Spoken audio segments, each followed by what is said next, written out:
If you ever open ChatGPT, type something like write a listing description, and then stared at the generic lifeless paragraph, you're not alone. The truth is ChatGPT isn't broken. Your prompt is probably broken. Most agents use it like a search bar, but if you treat it like an assistant with the right setup and expectations, it's going to blow you away. It is one of the best tools out there today for our business. In this video, I'm going to show you the exact prompts I use and teach to help realtors write better, smarter, and save hours a week using ChatGPT. So let's fix those prompts once and for all. So let's start with a few truths. Really, bad prompts equal bad results. Here's what most agents type. Write a listing description for 123 Maple Street, 4 bedrooms, 3 baths, 2,200 square feet. It's going to get you one of the most boring descriptions you'll see. But here's where you can fix it. You have to tell ChatGPT who it is, what role to play, and what you care about most in the output. If you want a great output, you need great input. Garbage in, garbage out. That's the whole game. So here's what we need to do. Here's really, I think, a simple formula. And I have revised this over the last year and a half about how I say this, but this is where I basically am now. Here are the basically 4, maybe 5 components that you're going to want to have in there. The role. Who should ChatGPT pretend to be? What task are you trying to get out of it? What's the style and tone that it should be? So what, who, and how should it sound? And, kind of like format and information from there, as well as context.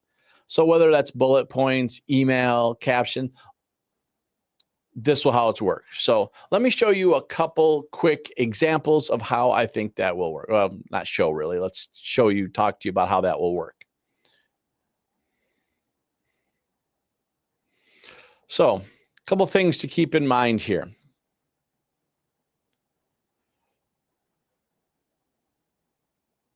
So let's try doing a listing description. Instead of write a listing description for 123 Maple Street, let's say act as a real estate copywriter who specializes in a lifestyle-focused listings.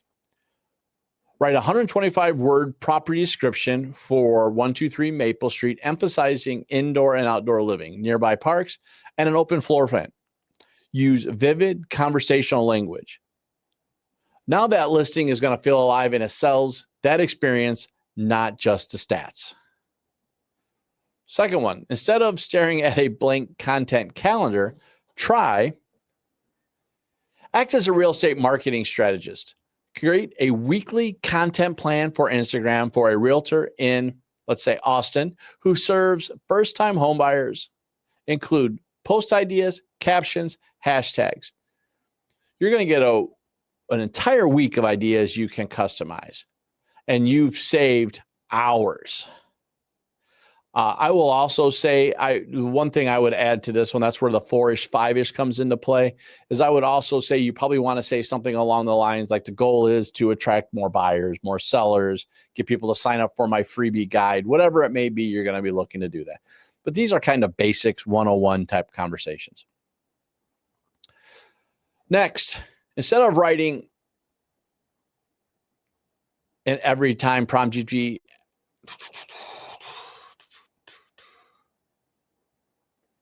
well, this is real time, so we're going to show you what this looks like. So you just showed a home and you need to follow up. Instead of rewriting it every time, prompt ChatGPT, act as a realtor following up after a home showing. Write a warm, confident email asking for feedback, reminding the client of their must-haves. Keep it under 150 words. Now you've got the tone, the structure, and the professionalism, and you're ready to go. Next, let's try this before your next video or newsletter. Act as a local realtor in Phoenix. Write a 60-second script for a video summarizing recent market trends, including average home price, inventory, and advice for the buyers this month. Use a confident, helpful tone. Here's where you'll sound sharp and save yourself hours of research and editing. Again, I'm always going to tell you to use information you know as far as finding some information, but it never hurts to reference this stuff. And it's going to be, if you're pulling from ChatGPT, Gemini, whatever, it's going to be a trust but verify scenario. And then again, I've said this a couple times in some recent videos, but I'm going to say it again one more time. Your ChatGPT has an app. It can be on your phone, and you can use this as a role-playing assistant. So try something like, act as a seller who is hesitant to list due to the market uncertainty. Challenge me on pricing, timing, and commission. And you're going to tell it to be your role play partner. So you are going to start talking, and then you're going to wait for my response and continue the conversation until I overcode the injections. You have now turned ChatGPT into a private role play coach. This is what I use with coaching clients to help them build confidence, and it works. I will also say one of my favorite things to do right now is, after you get done practicing, is have ChatGPT go back and critique. It's a good learning tool.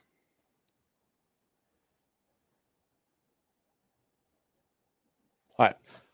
So I'm not going to go into this to too big a detail because I got a future session coming up, but you're going to say a lot of times that these prompts are great, but they don't sound like me. That's fine. We can fix that. And all you have to do is upload a few of your own emails, blog posts, even social media captions that you have personally written, and say, analyze my writing style. And when you get that done, you can then ask it to write in your voice, match my tone, and it will do it for you. And then it will remember it. So from now on, when you write in this voice, unless you identify otherwise, it's going to do that for you. That one tip will make everything sound like you, not a robot. Now, I'm going to tell you, I'm spending a lot of time in this couple of years working this out, and I've created an AI prompt starter pack. So if you are looking to get started on the right foot, you can download that. You will see them in the descriptions. You'll get some sample templates for various ones. I got about 10 different situations with a sample prompt, and I hope you'll enjoy it. So go in there and download it and tell me what you think. Also, what I want you to do is tell me how you're using ChatGPT. Tell me if any of those prompts have worked for you or how you modified them to make them work better for yourself. I am curious. In the comments below, let me know. Let me know how you tailor this for you. Tell me how you have used the role, tone, and clarity inside the situation. Then save the ones that work and reuse them. And we will go further with this. So with all that being said, I hope you enjoyed this. If you have, like, subscribe, hit the bell button, all the good stuff. We'll see you at the next video, and I hope you've been having a great year.